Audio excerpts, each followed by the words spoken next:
And one of the big sports business stories of the 60s was Sandy Koufax and Don Drysdale. They teamed up to form their own kind of mini union. I was happy that Sandy was a teammate of mine. Here's Don Drysdale telling his story on GSL. It just so happened we were having dinner one night, and Sandy wasn't himself.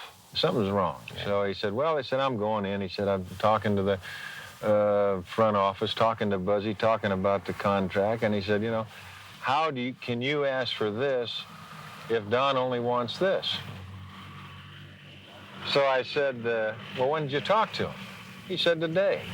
I said, today? I said, was today the first time you talked to him? And he said, yeah. I said, son of a gun. I said, I talked to him yesterday, and he told me the same story. Little so, game, right? yeah, so we sat there, and we said, well, there's one way to figure this out, and that's we'll both go in together, and if he says it, he's got to say it in front of us. And I asked for, I think, for 115, and Sandy asked for 120.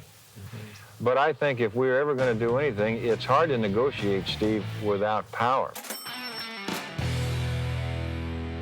Well, with 52 wins between them, they had the power, and it turns out the tactic worked, and they both got their asking price. Drysdale, $115,000, Koufax, $120,000. And then baseball players got real power when Marvin Miller organized what would become the most powerful union in American sports. And by the year 2000, baseball salaries, Wes, were skyrocketing.